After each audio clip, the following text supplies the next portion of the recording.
A 40-minute training session with these boys would absolutely be plenty. You would find that you would be absolutely out on your feet with 40 minutes with these boys, because they increase the whole intensity of the session. And these are a serious tool at the minute for fitness and strength and conditioning. Serious tool. There's all the things that you can do with the bags. Is basically how you carry the bags.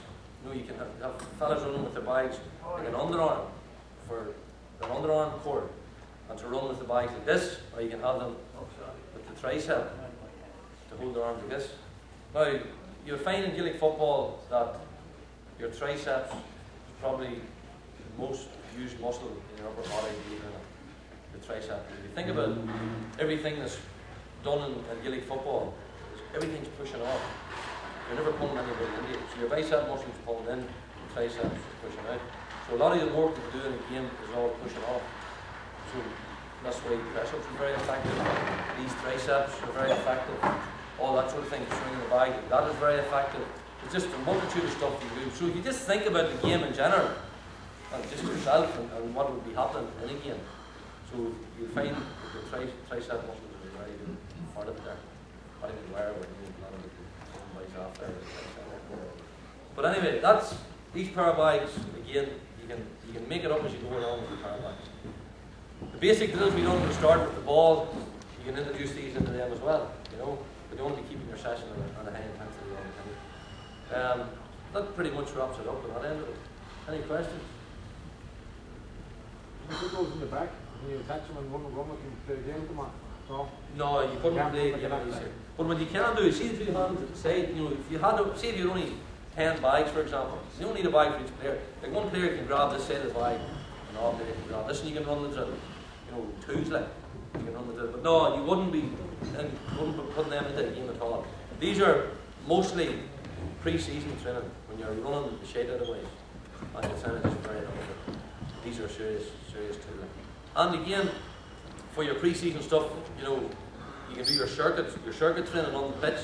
You set up 6 stations or 5 stations or 10 stations, and if you had 10 bags, you could be putting 3 groups of 4. You put two sets of bags in each circuit.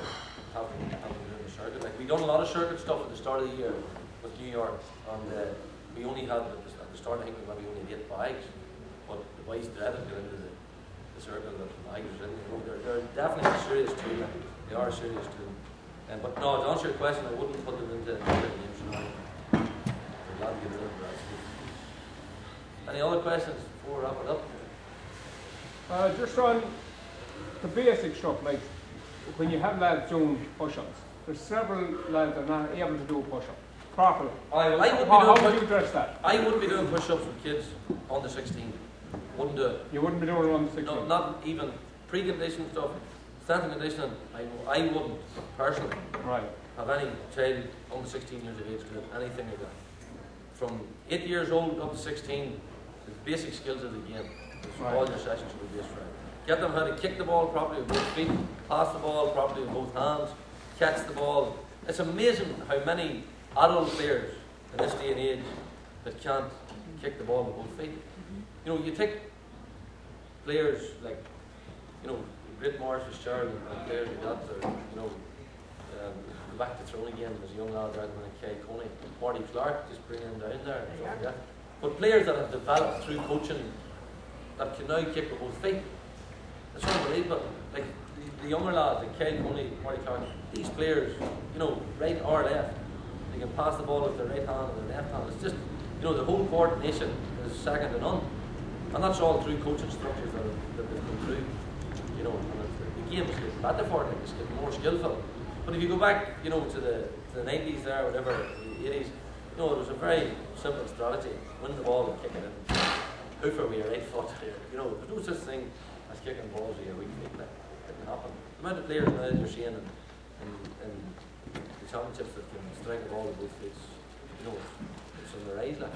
So for under 16s, I wouldn't even have them doing press-ups or anything like that. Don't there is severe for the wrists as well. It is. It's not good. Like, you know, you're not fully developed. You know. So I would just work on the basic skills of the game for kids under 16. Definitely work. stick to the basics and let them Let them develop that. Like, you can do the basic drills. Like, you do that, you still carry that through. Like, the basics of the game is carried through, right through to the top level. It's just they're done at a higher intensity. They're no different. Like, an 8-year-old child is doing exactly the same drill as a county player. The only difference is the intensity levels. That's all it is.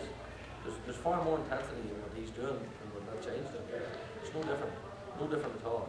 So like them drills don't, just because you're coaching a senior team or a more advanced team, the drills don't change. They still need to know how to play the ball under pressure, and once they learn to do it under pressure, well then learn to do it under greater pressure even more. You know what I'm saying? That's how you keep raising the bar all the time. So I would keep it very simple. Like Eugene Young, the dairy man, who's the director of Council, he makes a very good statement. He says that Gaelic football is simple, coaches complicated. So always remember that. You know, that's a fact. Like, it is a fact. We all love to go out and set up 100 drills and say, look, that's the end, like, it looks well, you know, but it's not the most effective way to do it. The basics, strip it back, do the basics. Solo the ball, kick the ball, catch the ball. You know, you'll be amazed the amount of people that can't even do that. You know, rather than putting in a big crazy drill that's taking 10 minutes to show it. You get a lot more out of your session, like, if you do it that way. Should you focus in every session on each of those? Again, you know, for everybody here, the session will be different, depending on the strengths and weaknesses of your team. You know, if you have a team, particularly from 16 under, yes, I will. You know, anything above that, you know, if you have a team playing and you need to work on your scoring, you know, you would do a lot on your shooting, obviously, but then you would do a lot of shooting under pressure. You know, you have to figure out a way of incorporating that pressure into your session. Like, nobody's going to get a ball and just have all day to kick over the bar. How they get better is when you apply that bit of competition to it. They have to focus that a wee bit more just to get it, to achieve that. Like. But it'll differ for everybody, you know, depending on what you need to work on. Like. But if you're taking teams from right up to 16, I would just focus on the basic stuff for now and try and increase the intensity levels with them, get them to do it faster. As you get better, get faster and faster doing it. Yes. When you're pushing kids, how do you get more out of some kids by pushing them? By pushing other kids, you get nothing out of them. How do you? Very good question. I don't have an answer to that, but it's a very good question. Again, I can only speak from my own experience. Anybody that takes a team, you might have 30 or 25 plus players. You're dealing with 25 plus different personalities. You're dealing with some lads that need a good toned ass, and you're dealing with lads that need nourished. And that's, I suppose, something that you have to gauge yourself. You know, some lads you need to put an arm around and massage their egos and tell them they're the good best things since a sliced pan of loaf. There's other lads you need to give them a good talking to. And that's something very hard to gauge, you know, and the more you get in around a team, you start to feel that, you know. I suppose that's a skill on its own, trying to figure that out, but it's a very good point, you know.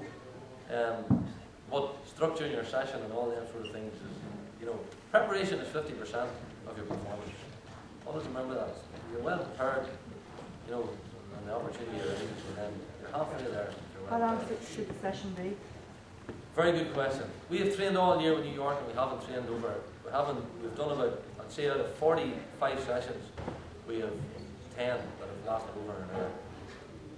And the reason for that being, for someone to get fit, it used to be the people used to think that for someone to get fit is how long they can last.